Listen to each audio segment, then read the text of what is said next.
Hello and welcome to May's edition of Shropshire Business Live TV. Fair to say quite a lot's happened since we last convened. We had a general election called. More about that in our June show, by the way. An election hustings event is coming your way. But lots to talk about today, haven't we, Chris? Plenty, yeah, absolutely. Nick Jones, not our usual Ask the Expert, has literally been scaling the heights. We'll be hearing a little bit more from him shortly.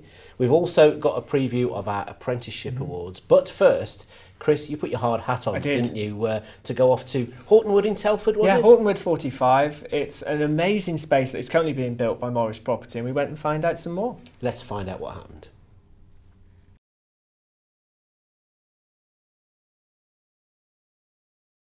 Well, we've come to Hortonwood 45 here in Telford. I'm with Alex Morris and Joanna Morris from Morris Property, who are busy working on this development. Alex and Joanna, first of all, Alex, tell us a little bit about your role. So I'm the quantity surveyor on the project, so generally I procure subcontract packages and look after the finances from conception to completion. Joanna? My primary role is to raise the money to do the development work, which we've been very lucky to do with Frontier Development Capital. Alex, tell us then a little bit about this development. So as you can see, it's absolutely huge. It's an 11.2 acre site, it's 108,000 square foot building footprint, and then we've future-proofed it so we can extend it to 140,000 square foot at a later date if we need to. It's being procured by Morris & Company, our parent business, and the contract value is about 9.5 million. So when did you start and the ground was levelled and this started to be built? So November originally we landed on site. It was actually, the site levels were about this high, so there's been quite a substantial earthwork scheme. And then obviously we come through the winter now and you can see the buildings up and cladding's going on. And Joanna, this is a speculative build, isn't it? Tell me a little bit about that. Yes, so we looked at the market and thought that there was a need, a requirement for some large warehousing. The location here was very useful for the infrastructure. So we're building it speculatively and in conversations with various potential tenants at the moment. So Joanna, tell me about the speculative building concept from Morris Property's point of view. How do you do this? Okay, well, Morris Property's been building in and around this area for over 100 years. We like the Hortonwood site because of its infrastructure and geographical location. In fact, I think this is our 14th development here at Hortonwood. We've done something like 26 in the Telford and Wrekin area. We like this one in particular because of its size. This is one of the largest builds we've ever done. We can do this speculative because of our history and because of our relationships with our funders. We work with Frontier Development Capital, who distribute the West Midlands Combined Authority funds, which enables us to do speculative build. We can do that because we have a long reputation for doing it. So. And when you say about the history of Morris Property, I mean, Morris as a company is over 100 years old, isn't it? The company itself is over 150 years old, and we've been doing the development work for over 100 years, which I think makes us one of the oldest ones in the region. So Alex, as we look at the building behind us, there's quite a lot of steel there. Just how big is this? So rising up from the foundations, we've got 370 tonnes worth of hot rolled steel, goes to approximately 11.5 metres, and then we encapsulate that with 15,000 square metres of composite cladding panel on the walls and the roof, and then we've got about 2,000 metres cube of concrete that makes the floor slab. At the back we've got 8 dock levellers, and then we've got, in comparison, a small office area, but it's not particularly small and it's high in spec.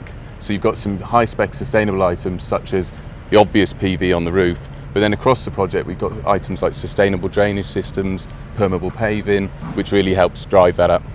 So Alex, this is not just about the scale and the size of the building, it's about the way it's being built. Tell me about that. Yeah, so we're going for BREEAM accreditation on this, which is basically building sustainability into the building, looking at how it operates during its life cycle, how it benefits those who work and live around it, and what it does for the local community and environment.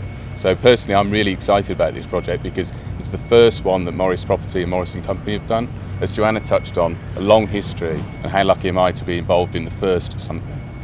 It's just great to be involved in it. As you say, doing this, an amazing project like this, Joanna. Yeah, no, it's a fantastic project. We're very excited about it.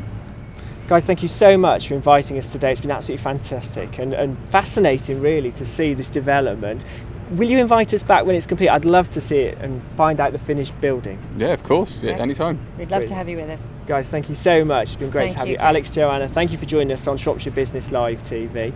Still to come, we are going to be finding out about our apprenticeship awards. The deadline is approaching to enter. We're also going to be chatting to WR partners. We're going to be finding out more about the ACO Awards. And as well as that, we'll be catching up with Nick Jones, who's heading up the Three Peaks as part of a challenge raising money for MND. So Michelle, good to see you. Tell us a little bit about your role here then at WR Partners. So I'm Michelle Beardshaw, the Head of People and Culture here at WR Partners, been here for just over 12 months. So that means being in charge of skill searching, recruitment, vetting and apprenticeships, presumably. All of that and more, yes. So making sure that we've got a great environment and offer for all of our employees here, of which kind of 30% are students and apprentices. So really important that we have got good engagement, that we've got good offers, just a great support to them. What's the benefit then of apprenticeships for this company? You know, because there's obviously all sorts of different alternative ways into this sector, isn't there? Yes. Why do you feel apprenticeships are important? It's really important to us to have the right partnership with our clients, and we've found that growing our own is what delivers that for us. So bringing people in, either as school leavers or graduates, to focus on the career of becoming an accountant, and we do a wraparound study to go alongside their professional studies as well. And how many different kinds of strings to their bow can they learn when they're here? Yeah, well, we've got lots of different offers for apprenticeship schemes. So we have the AAT, we have ACCA, ACA, CTA, CIMA and CIPD as well. So quite a range.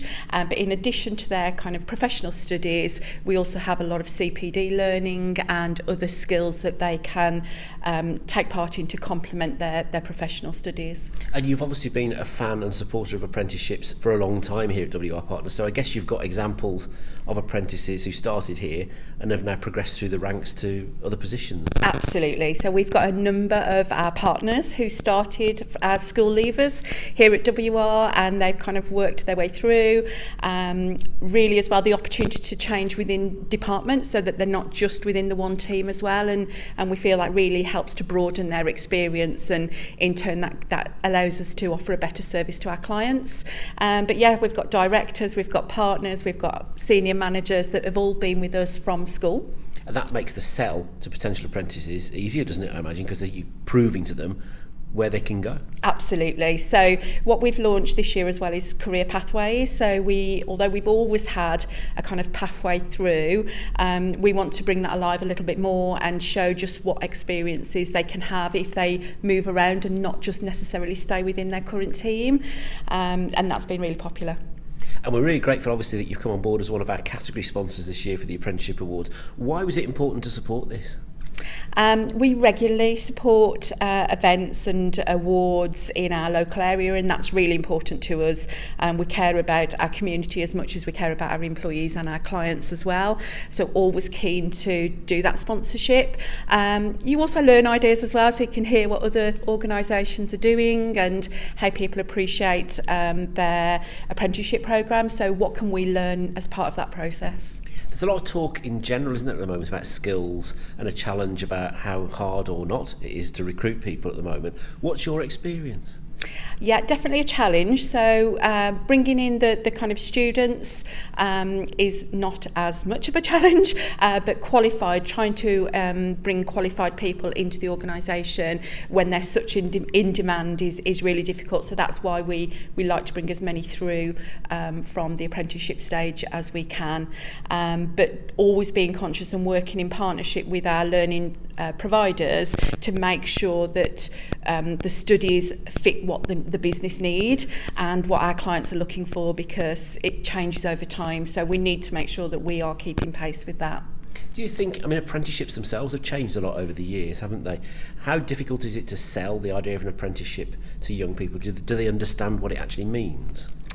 I think sometimes there's a struggle with the amount of additional, so they'll do their study to pass their exams, but sometimes there's a little bit of pushback in terms of the additional elements. So we just talk to them around how that's going to help them broaden their experience and really give them the best opportunity of developing a career.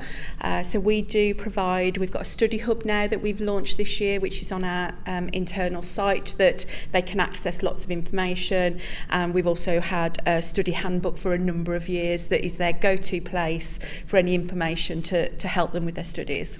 Excellent. So, as well as being a sponsor, I guess then you're going to be entering some fabulous candidates into the awards as well, are you? We are going to be entering the awards. So we regularly sponsor, as I said earlier, lots of awards and events, but don't very often enter ourselves. And I think it's just a great opportunity to showcase some of our apprentices and their journeys and really recognise that we really appreciate that and we think they're really great at what they do. So yeah, looking forward to entering the awards. Well, I mean, hopefully the apprentices themselves are excited about the opportunity to get a bit of glory, a bit of opportunity on stage. But of course, it's about the employers as well as the apprentices, because there's no apprentices unless we have employers in Shropshire who embrace and believe in apprentices to give them the opportunities, is there? Absolutely, yeah. Great to see you. I look forward to seeing you at the awards night. And I will be there. Thank you for sponsoring. And I look forward as well to seeing some great entries coming through from WR Partners. Lovely. Thanks, Carl.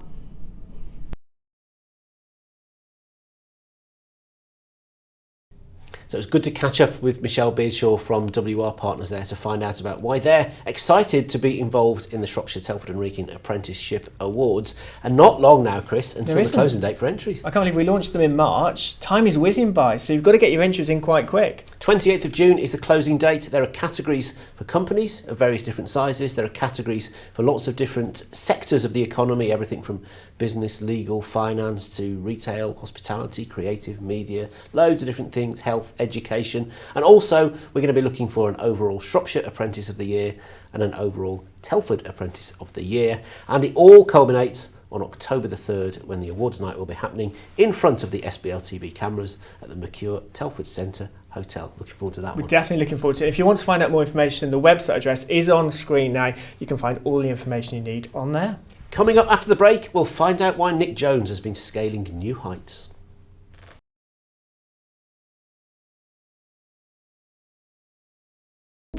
Three individual sensors, optical, heat and carbon monoxide, combined in one alarm for the ultimate fire and CO response.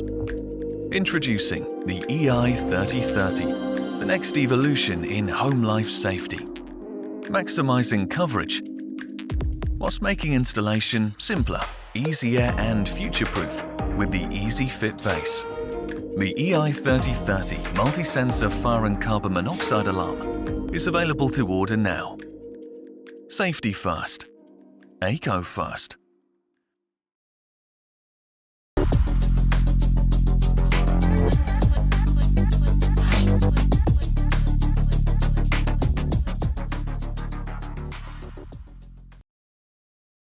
Well, you join me here on Lith Hill in Shrewsbury. I'm not here for a random reason. We've just got Nick and the team with us. There is a good reason, because Nick, back in February, we were at Indoor Fitness on the Battlefield Enterprise Park, and we were chatting about a challenge that you were going to be doing in a few months' time. Here we are. It's this coming weekend as we record this. You've already done it as it goes out on air. Tell us a little bit, what was that challenge? Yeah, I can't believe that was February, and we were just about to embark on a 13-week training plan, and now we are in the last few days before we go and get on the bus on Friday. So the challenge is the National Three Peaks Challenge. Nick Dean, who we met on the show in February, has been diagnosed with motor neuron disease himself. He has inspired 37 of us to take part and befriend him and do lots of training and things, and do the challenge itself. And it's quite a thing, and it's getting ever closer. So this is your team who are going with you from Throgmorton Associates in Shrewsbury, but how many's going all together then? Yeah, 37 of us all together, which are friends from Nick's various elements of his working life over the last 20, 30 years. So who have we got with us? So I'm Adam, and I'm one of the advisors at Throgmorton. We have spoke to you before on the show, haven't we? Hello, how are you doing? I'm Hayley, and I'm the operations manager. Hayley, you're going to be doing this challenge as well, and I'm Becky. I'm also an advisor from Throgmorton as well, like Adam. Let's start with you, Becky. How did you get roped into this? Have you done anything like this before? Back in 2012 I did do Kilimanjaro, but I was 28 then. 40 now. And no, I got sort of not roped in, not at all, but it was a team effort. We all sort of spoke about it beforehand. Nick mentioned the challenge, and obviously Nick as well, Nick Dean, and it's just a great cause. So yeah, I had to say yes. Simple as that. So from doing Killy and climbing that, I know it's a few years ago as you said, but has that given you any tips to give to others as well? I think it's about just mental attitude, just keep going for it. When you're feeling sort of it's hard work, just literally draw down deep and just dig in and just keep going, but keep a constant pace rather than trying to sprint off and try and get ahead. So how's training been going for you so far? Really good. Found the last couple of weeks, funnily enough, the hardest, because I think putting a lot of my intensity in the first few weeks training, but ready for it now. Just want to do it, get it done with. Adam, what about for you? It's been challenging, really. I mean, ultimately, it's hard to know how to train for something that you've never done before. But luckily, we've been able to draw on the expertise of Connor from Endorf, and we've been doing a couple of practice mountains here and there, going up the Wrekin 2 or 3 times. And we feel prepared. And like the other guy said, just looking forward to getting stuck in now. So what have you been doing with Connor then to build up to this, and here we are now? Yeah, so we've done specific sessions on Saturdays where the wider challengers, if you like, have been taking part in the sessions. Adam there mentioned that we've done the Wrekin 2 or 3 times. It was 2 or 3 times in one day. There's been more than 2 or 3 times altogether, isn't it? We were looking at it over your head at the moment, the Wrekin, and it's there looming at us. But we've done lots of things, and the sessions with Connor is about core and about fitness and about generally moving better. And we did a specific session on Saturday about the warm-ups and warm-downs and things, because it's one thing doing the challenge and then getting back on the bus, and after 6 hours between Ben Nevis and Scarfell, you've got to get out and do it all again. So the warm-up is going to be really, really important, because we're going to probably cramp up and get tired, and the muscles will relax, and then on we go again and do Scarfell, and then back 5 hours, then back to Snowdon. So 2 a.m. start for Snowdon if all the timing works correctly. So there's lots of things that we haven't done before. There's lots of things that we can't really factor in, but we're thinking about, even logistics of car parking and that sort of stuff before we even get together. It's something that you haven't really thought about. So lots of unknowns, but we've got as much preparation in the bag, I think, as we could do, and that gives us a bit more confidence than we would have for sure. So in terms of training, obviously it's about food and I guess having some rest in between. So how's that been going for you, and how are you thinking about that? What's the format? Well, certainly this week is all about rest. So resting, recuperation, getting the carbs in, getting good sleep, and having a few rest days in between the training in the past few weeks. So this week's focusing on a lot of rest. Yeah, I guess this is something you did do before when you went up Killy. Yeah. So previously it was, again, practicing up the mountains. For Killy it was Snowdon. We've done Snowdon a couple of times this time as well. Different paths to try different terrain. And I think, well, me and Adam, tonight is our last training session as well. Just like Hayley, we're going to rest after that. But yeah, we're going up the Wrekin again 3 times this evening after work. So it's just, I think, like Hayley said, head down, rest this week. So we've got our energy ready for the weekend. So you're ready, and 3 times up the Wrekin the sea. I mean, that's a challenge just when you're going up it once. Great views from the top like here, but it is a challenge. Yeah, absolutely. And I mean, it's the weather as well. Going back to that preparation, we've one time we went up Snowdon, took 1.5 litres, and then we went up previous Friday where it was 23 degrees, and all of a sudden 1.5 litres isn't enough. So I think getting used to various weather conditions has been really key. And fingers crossed we've got a mild day when we actually do the challenge, because it'd make it a little bit easier. You're doing too hot, do you, Nick? No. And as Adam said, and different people need different amounts of water. So I cramp up a little bit on my calves. I can feel when we're on an incline.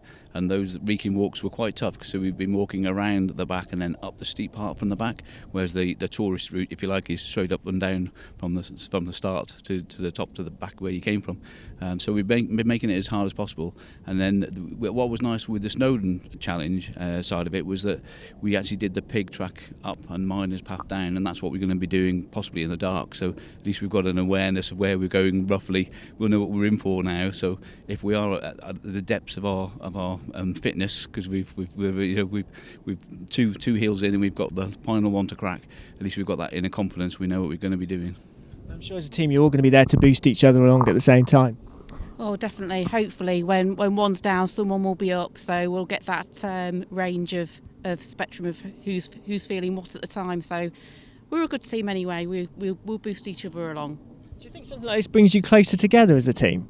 Oh, absolutely, yeah. I mean, the company's been excellent, and you know, the amount of times we've been training together as well, I think it's just brought us closer as a team, full stop. Yeah, absolutely. So Nick, just remind us then, if someone wants to sponsor you as a team, I know when we launched this we did give the details out, so we will put them back on screen, but so there's plenty of ways that people can help, isn't there? Absolutely, yeah. So on our Just Giving page, it takes you to the donations. It takes you to where the updates will be. So you will be watching this after we've actually hopefully completed the challenge, and so you'll see we will have been updating regularly about the challenge itself, each peak, and how we're feeling and how it's all going. The donations on that page actually are to the St James's Place Foundation. They are then matched by St James's Place, and that donation is made to motor neuron disease. So every pound becomes £2 for good causes, and our money raised is then part of the total. So our page stands at £4,350 as I speak. Hopefully more by the time this goes out, and actually the collective is over 26,000 now. So I think we're hoping for 40,000 between us all, with us and the other 37 or 33 people. So it's going to be a massive target, massive challenge.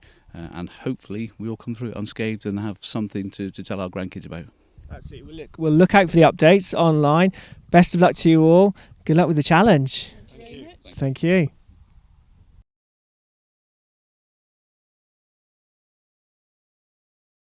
Well, that car was me talking to Nick Jones up at Lith Hill the other week. Since then, they've completed the 3 Peaks Challenge, Nick and the team. They did amazingly well. They've raised, over £40,000 so far. And the photos of them at the summit are quite inspirational, aren't they? Yeah, really? we're just showing you those now, so it's brilliant. So I was puffed out just walking from the car to Lith Hill where we filmed, but there you go. So well done to Nick and the team, and for everybody that I know has supported them as well.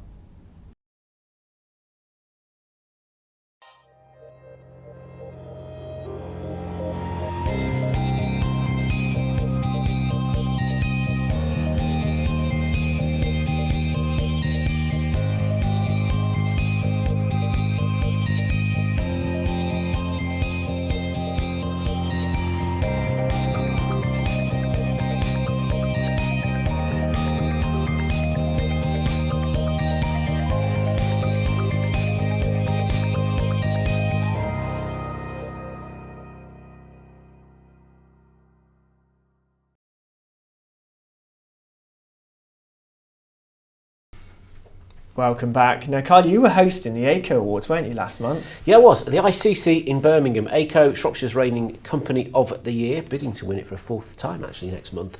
And every other year, they get together stars of their own industry, the home life safety industry, the electrical industry, not just from Shropshire or the West Midlands, but from all over the country. And it was a spectacular celebration. The hall looked absolutely incredible at the ICC. 400 or 500 people gathering together. Shropshire's very own adventurer Kelda Wood was among the guest speakers, as was one of the winners of Britain's Got Talent as well. It was a really good evening. Here's a flavour of it.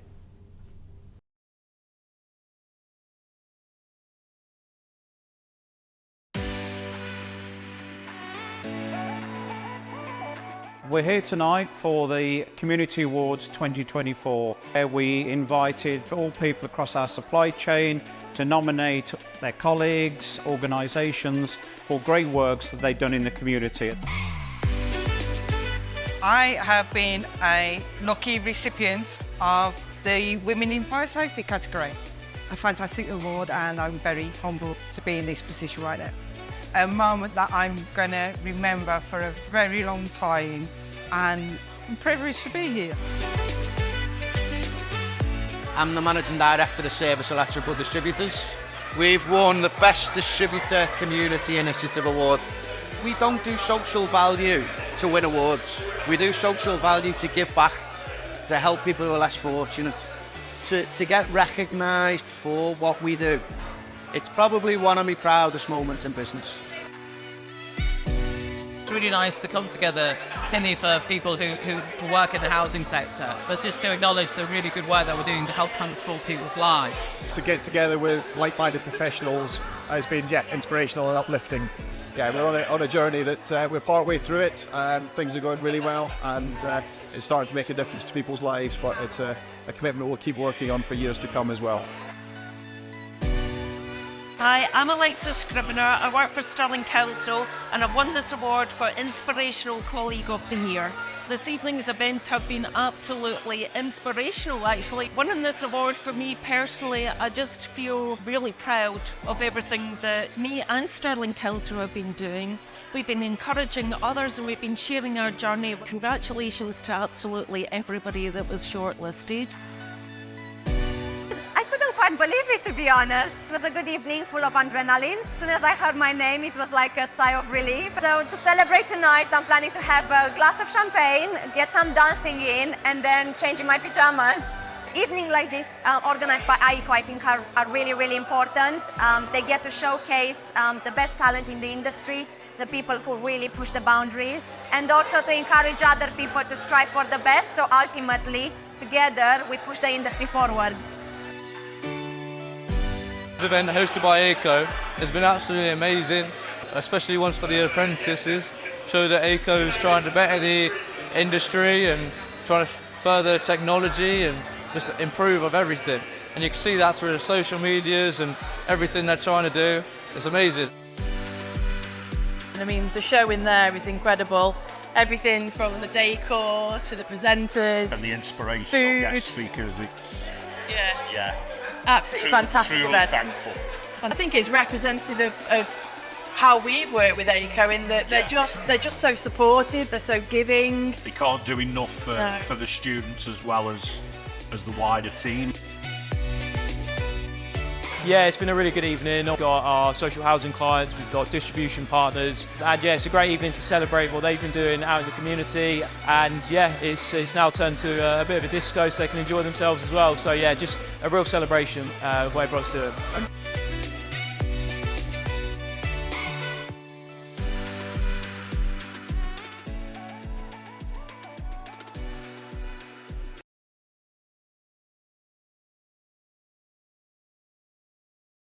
That looked a great evening, Carl. Fabulous evening, great time had by all, and as you can see, the hall just looked absolutely stunning. Fantastic.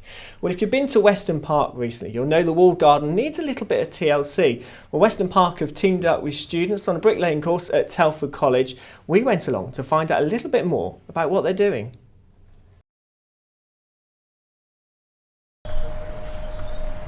I'm Gareth Williams, I'm the Curator and Head of Learning here at Weston Park. Weston Park today is owned by the Weston Park Foundation, which is an independent charity that's accountable to central government. The house, the park, the collections were all given to the nation back in 1986 by the present Earl of Bradford. And as a consequence, the Weston Park Foundation, the charity that now owns it, has conservation and learning objectives.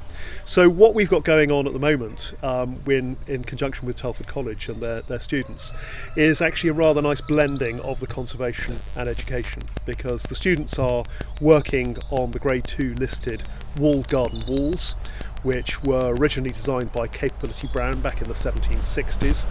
They're all walls that are constructed not with Portland cement, which of course we would be using today and which the students have been learning about in their normal training, but they're all constructed with lime mortar. So lime mortar enables the walls to slightly move a little bit, and it works with the water that falls upon the walls, and it's something which we're very mindful to conserve for a long-term objective of maintaining the walls. So the students are helping us by raking out the old mortar. They're repointing areas where the mortar has eroded over time, and they're bringing the walls back to good condition, and obviously helping them in terms of their long-term conservation in perpetuity, which we're very grateful for. Hi, my name's Luke Unsworth. I'm the stonemason and head conservator at Weston Park here in Shifnal, and today we've got students from Telford College who are all just gathering. They've just turned up now, and we've got a large project in the walled garden. Currently we're on the external side, and it's a large scale of repointing, which obviously you'll see the guys have done quite a lot last week. We're on our second day of the course, of a 10-week course, and they've all done incredibly well, I must admit. So we're hoping the ultimate goal is to get the whole of the walled garden repointed. I think it's a bit of an ask for the students this time round, but my team will take over and guide the students as best we can, and basically we're using traditional materials. We're using a lime mortar mixed with sand and lime, nothing added to it, natural materials, and we're sort of doing it to a conservation standard, and hopefully we'll be nearly finished by the end of the week. Still proud. So he still makes sure he's proud.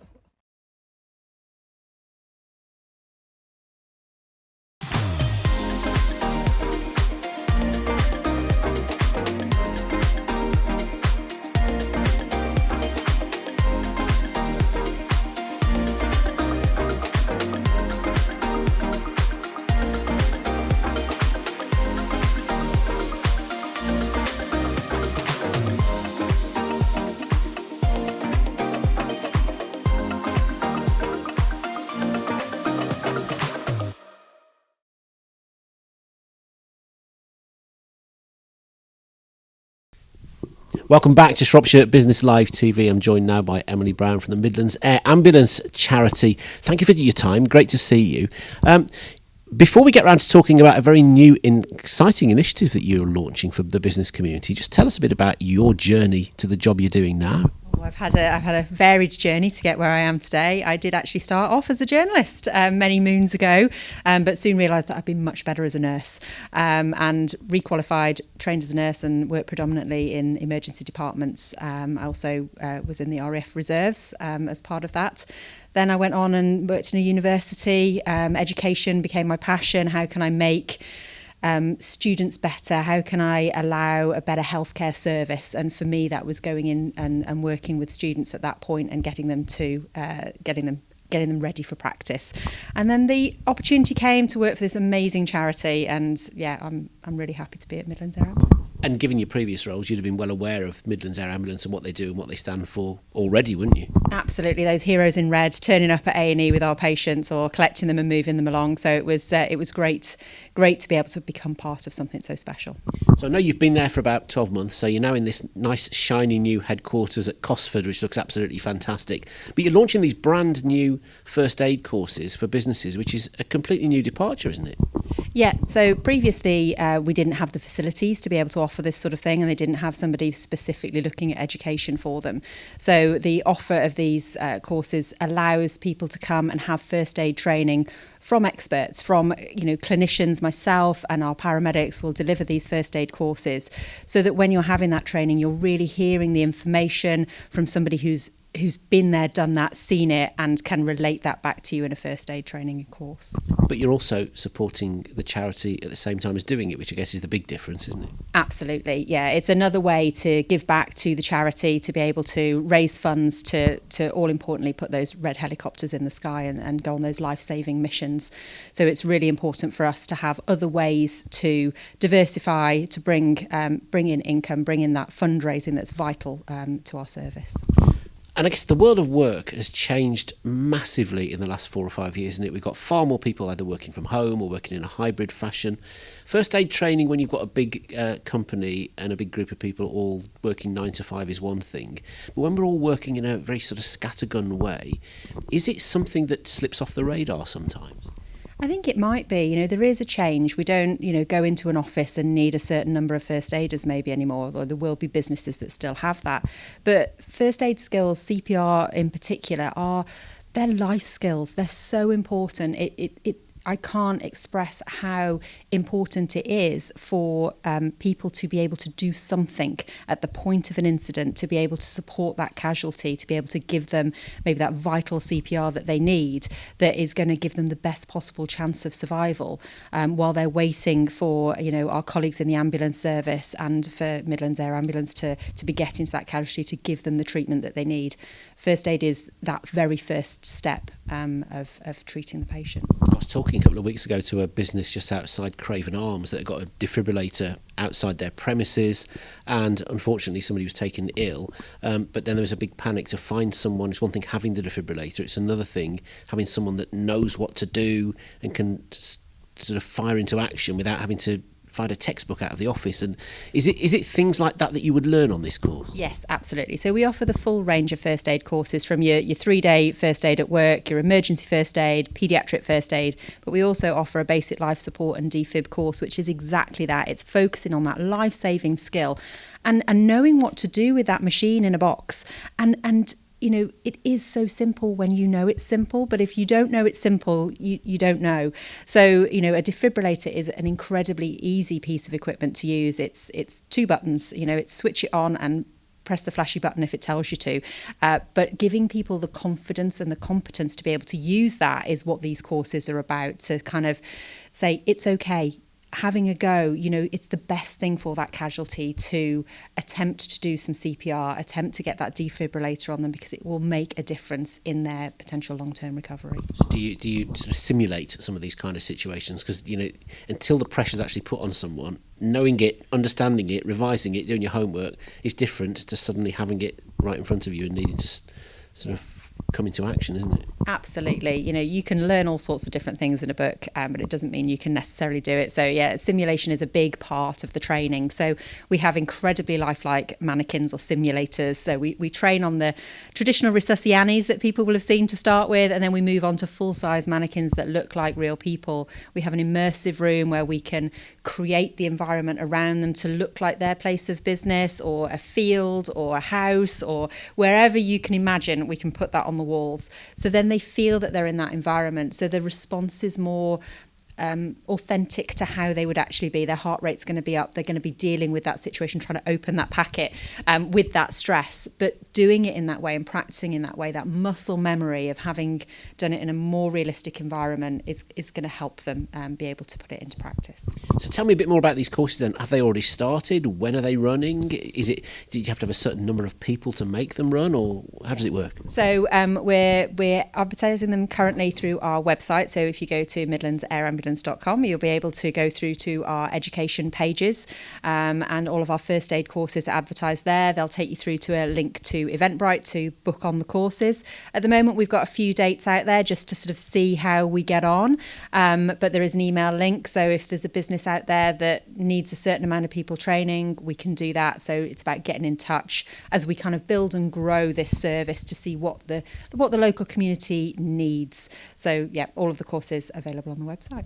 Fabulous. Final question. Are you enjoying the job then? You're 12 months down the line. Is it what you thought it was going to be? I love it. I'm delighted to work for such an important charity, to be able to use my skills to make a difference in more ways than I ever could, through education, through my clinical knowledge. It's a great place to work, and it's fantastic to be here, sort of asking people to fundraise for us, to come and have the training, to be able to give that training back. Couldn't be happier. We're making a real difference. That's what it's all about, isn't it? Emily, great to see you. Thanks so much for coming to see us. Lovely. Thank you.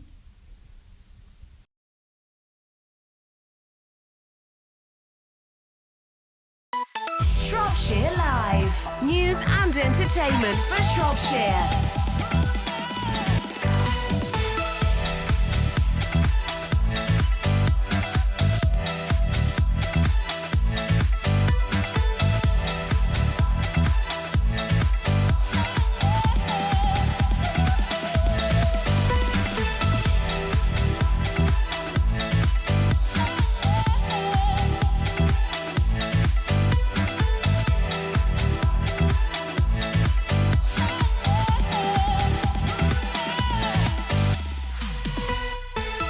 Shropshire Live.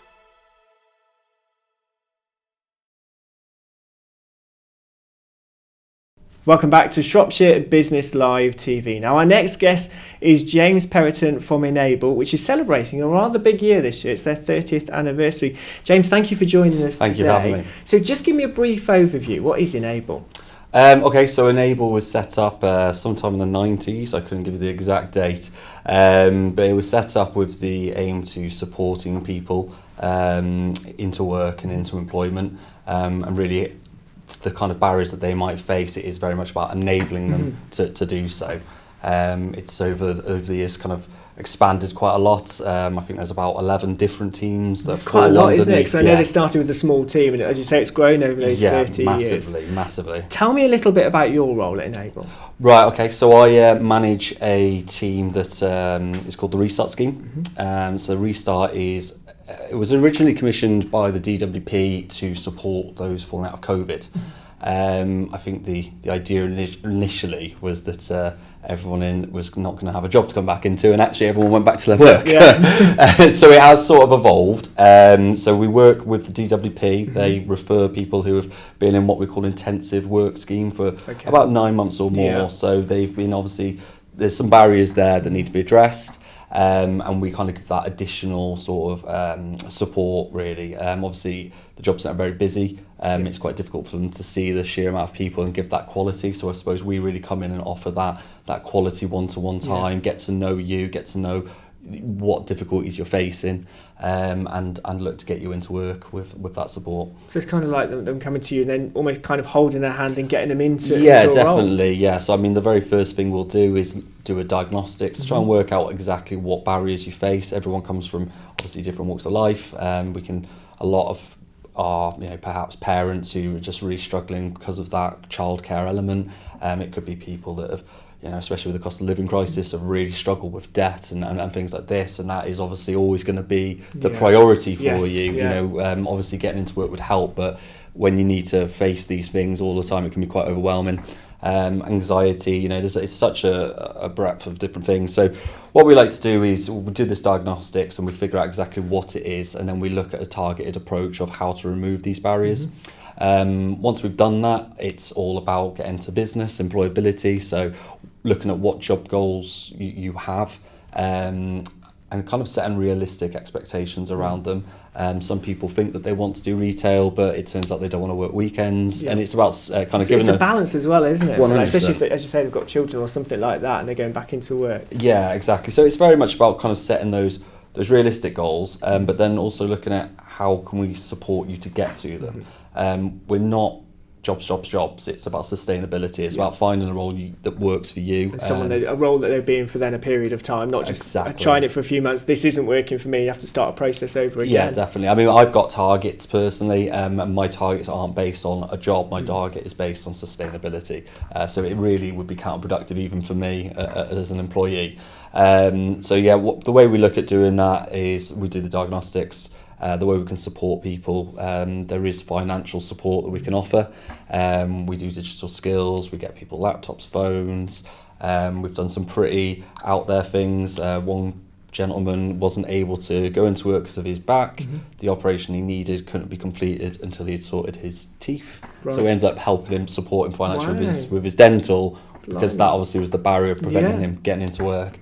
So we can get quite creative with it. And obviously it's about looking at the different types of jobs. Obviously some people don't know where to look for a role that might only work between 10 and 2, which obviously they need if they've got childcare commitments, etc. So you just mentioned that gentleman there, something like that, and that type of person, or someone coming through for you then to end them with going into employment. I bet that's quite satisfying for you, isn't it? It's definitely very satisfying for them as well, obviously. I think it takes them aback a little bit. A lot of these programs don't have that. We're quite lucky and quite fortunate on my scheme that we do have that, and it's really just trying to make sure that we're utilising it in the correct way to support obviously the local community. Now you've got an event coming up, haven't you, in Shrewsbury? Tell me a little bit about that. Okay, so the event is so it's on the 26th of June. I don't want to call it a jobs fair because it's not necessarily a jobs fair. It did snowball slightly. So what we're looking to do, it's an invite only, so it's very much speaking to your work coach if you're if interested in going. But on the day, the way it will look is we'll have 20 plus employers. These are employees that we've worked with before. They know us, and they know the kind of quality. Obviously, no one is sent into an interview without that kind of preparation and support. So on the day, there'll be 20 employees. They'll be running interviews all day. But then there's some people who might not be ready for the workforce just yet. So we've got training providers coming. We have different areas of Enable. Obviously, Enable, like I mentioned, very large. Lots of different types of support that can be offered. And then obviously we're going to be looking at different kind of what we'd call signposting. So people who can support perhaps with if you're homeless or there's a risk of you becoming homeless. Support around things like self-employment, support around the cost of living crisis. So there's going to be lots of different things for people to kind of go around and see. So there will be something for everyone. So plenty going on there. Are you looking for businesses then to get involved with you? Well, yeah, I mean, so this first one, I think now with the amount that we've got, it'll be a difficult push to get anyone in. Obviously, if someone dropped out, it'd be great to have some backup names.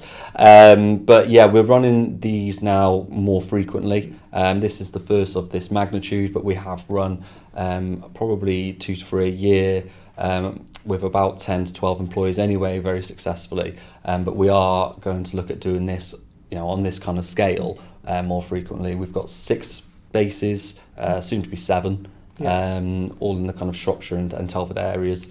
So yeah, this will be something that we'll be looking for interest from employers who want to get involved. And is this an event that you could then maybe move to somewhere like Bridge North or Oswestry and spread it out across the county? Yeah, that's the plan. Obviously this is the kind of the ground zero, the first one to kind of get those iron those kinks out. But yeah, moving forward, obviously we've got bases in Oswestry, Market Street and Whitchurch, Bridge North, Ludlow. And we will be expanding into the surrounding areas as we move. So yeah, definitely something we want to do in the future. And if someone does, like a business wants to get involved, can they just get in touch with you guys or Enable? Yeah, they can get in touch with Enable.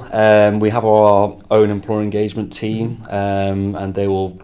You can go to Enable or you can go to Mark Gibson, who is, or Mel Tolley, who are our employer engagement officers at the moment, or myself. But yeah, anyway, you will find your way to them, and they will find that they're very good at kind of getting to know you as a business, and working what is it that you specifically need.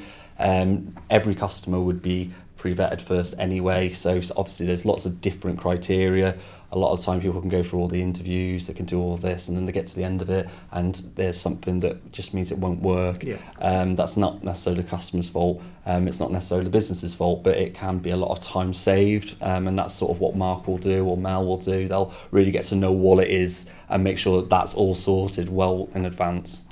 Well, listen, it's brilliant. Thank you so much for telling us all about this. Thank you. And I hope the event goes well. And we look forward to more happening maybe across the county. Yeah, definitely. And we'll be sure to let everyone know about it. Brilliant. Thank you, James. Thanks. Right, it's time now to find out a little bit more about the Shropshire Chamber of Commerce Awards, which take place next month. Let's find out from Kelly Riedel all about them.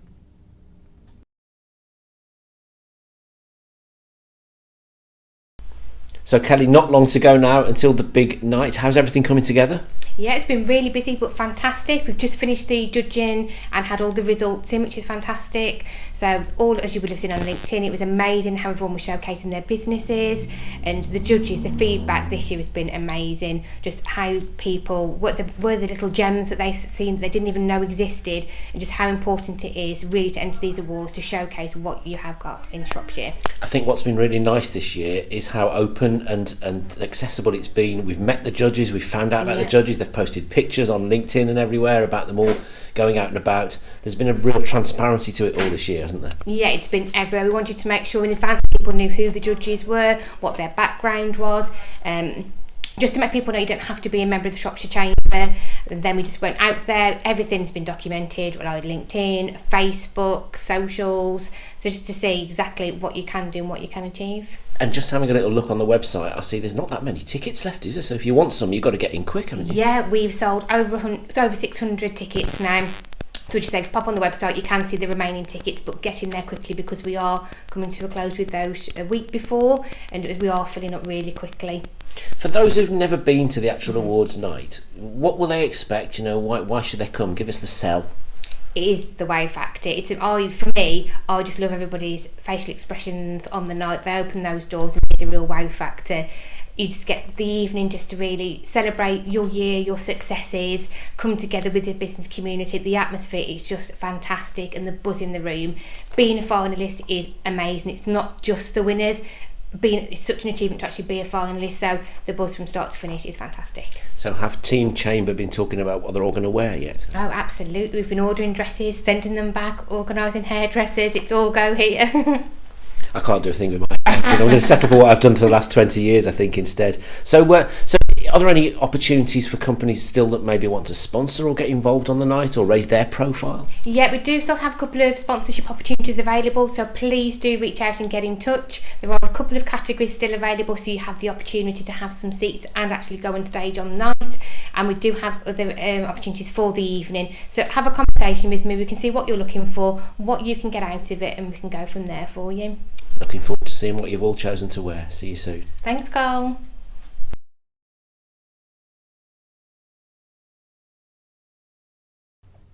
So we really are into awards season now, Carl. Yeah, absolutely. We've got 21st of June for the Shropshire Chamber Awards, and that'll be next month's show. We're going to be there for all the excitement. That. The week after that, the closing date to our Apprenticeship Awards. Get your entries in. 28th of June is the closing date for that, and of course we've already seen as well the ACO Awards as well. So which look fantastic as well. So what's great though, of course, is that Shropshire companies are front and centre of all this, aren't they? And it's just a reminder that we've got some amazing businesses. We have got some amazing businesses, and it's shouting about all the great things that are happening here in the Shropshire business community, plus the Shropshire business community coming together for these awards just to enjoy them as well and celebrate what others are achieving. And well, they are great nights, aren't they? Yeah, particularly the Chamber Awards. I think they've sold over 600 tickets already, so we know it's going to be the biggest night on the Shropshire business calendar. So that's going to be one half of next month's show. We'll bring you all the inside story, the behind the scenes gossip from the Shropshire Chamber Business Awards. The other thing that we'll be doing, of course, is that by the end of June we'll be nearing the end of the election campaign. We'll all be completely exhausted and politicked out by then. Shropshire Chamber are hosting an election hustings debate at the ACO Theatre, where all the main political parties are going to be on a panel and be given an opportunity to be quizzed by the business community. Well, we couldn't miss an opportunity to be there, absolutely could we? not. No. So the cameras will be there, and we'll find out all about that in the run-up to polling day. So lots to look forward to for our June show. Thanks very much for joining us this month. We'll see you next month.